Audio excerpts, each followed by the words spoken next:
Graphs of vertical motion. In this video, we will be looking at vertical graphs of motion. In grade 10, we looked at how motion can be described by using graphs. In this unit, we will look at the vertical motion graphs. If you have forgotten how to work with graphs of motion, watch the video on the Back to Basics Graphs of Motion.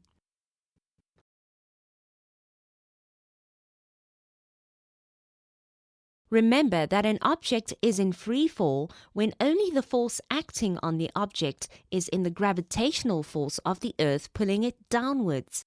The acceleration of the object is due to this force is 9,8 meters per second squared.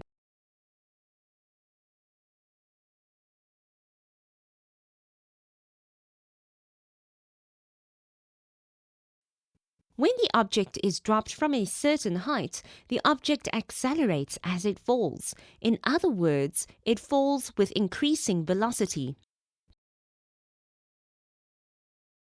The initial velocity of the object will be 0 meters per second. The acceleration is 9,8 meters per second squared towards the ground.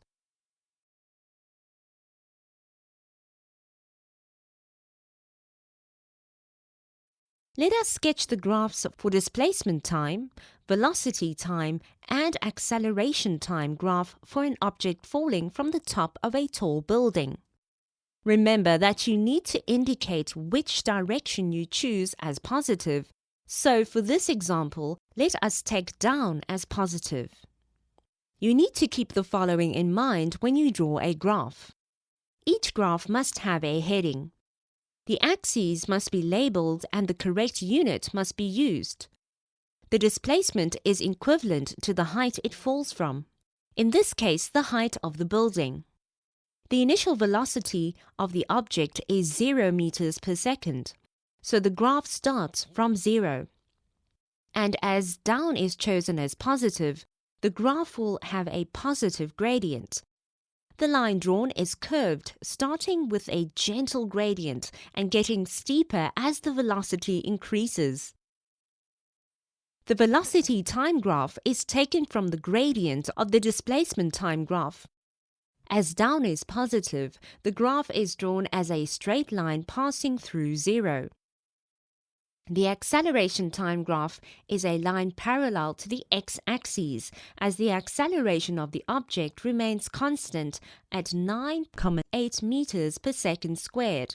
The line is positive, as the gradient of the velocity time graph is positive.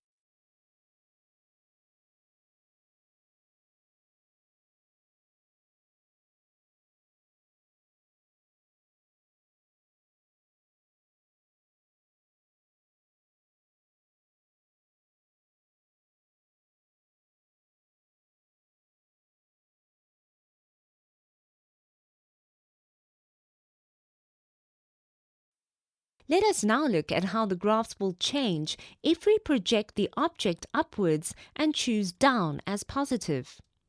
Remember, what goes up has to come back down again.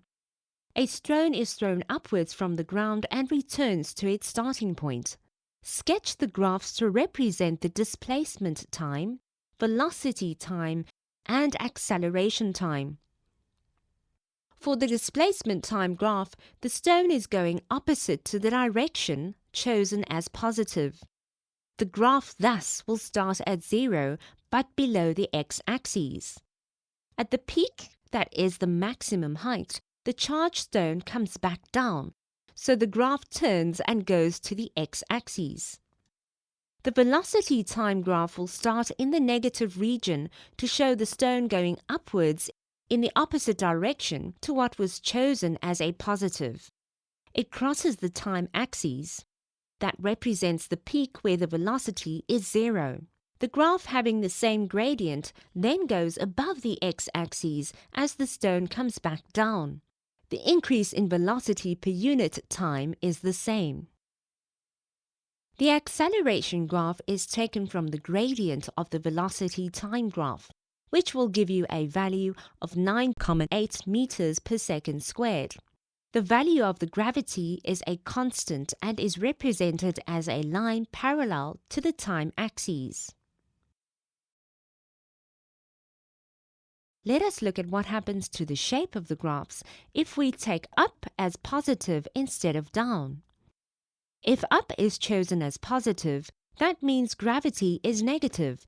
Thus, the gradient of the displacement time graph is negative and the gradient of the velocity time graph is negative, as the gravity is negative going upwards. With the gradient being negative and thus gravity being negative, the acceleration time graph will be a line parallel to the x-axis below the time axis at 9.8.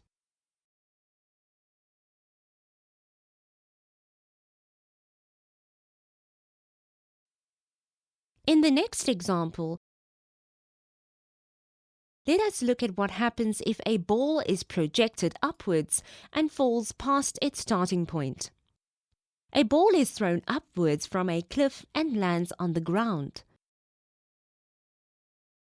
The instruction is to sketch the graphs to represent the displacement time, velocity time, and acceleration time for the ball. Remember to always specify the direction you take as positive. Thus, in this case, we are taking down as positive. To show the graph goes past its starting point, the graph will continue to the other side of the x-axis. For the displacement time graph, the velocity graph will have the line longer on the other side of the x-axis, and acceleration time graph will remain the same as the gravity is constant. Displacement time graph shows the shortest distance between the starting and ending point, whereas distance graphs show the actual path traveled from start to finish.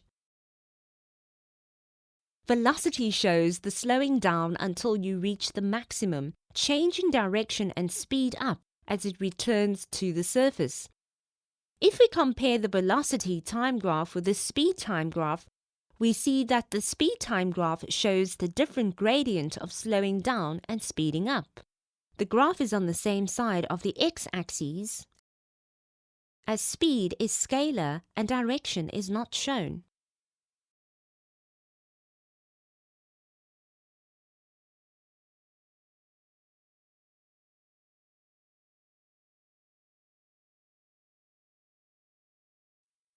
Let us look at the graph where the object changes direction. An example of this is when a ball bounces. The graph is discontinuous, illustrating the ball or object has changed direction. Always check the axes to see what the graph is representing. In this case, we have velocity against time. The direction is chosen for you as the gradient of the graph tells you which direction is taken as positive. We know the gradient of a velocity time graph gives you acceleration. As the gradient of the line is negative, up has been chosen as positive. Each section of the graph needs to be looked at individually. If we look at the first part of the graph, we see it starts at 0 and reaches a velocity of 9 meters per second. The gradient of the graph is negative below the time axis, which in turn gives a positive value. This implies that the object has been dropped from a height. The second part of the graph shows the ball starting at a velocity of 9 meters per second on the opposite side of the x-axis. The initial velocity is positive and the velocity decreases. The positive start says that the object was going upwards. The gradient of the line is linear and there is a linear decrease, which means that the object is accelerating uniformly in the negative direction, reaching maximum height. This is where the graph passes through 0 on the x-axis. The object then begins to fall slowly as shown by the graph, going below the time axis and reaching a maximum velocity of 9 meters per second. The fact that the initial and final velocities are the same implies time symmetry. The fact that the graph then repeats shows that there is no energy lost. This can be an example of a bouncing object. The area under the graph will give the displacement or change in position on the bouncing object. By calculating the area under the graph, we can then draw a position time graph. Area under the graph is equal to half base times perpendicular height. This is equal to half times 1, 2 times 9, giving an answer of 5, 4. The position of the time graph would start at 5.4. The acceleration time graph can be drawn too. First, the gradient needs to be calculated. Gradient is equal to rise over run. This is equal to -9 minus 0 divided by 1 minus 0. This gives us an answer of -9 meters per second squared. The graph of acceleration versus time will be a line parallel to the axes at -9.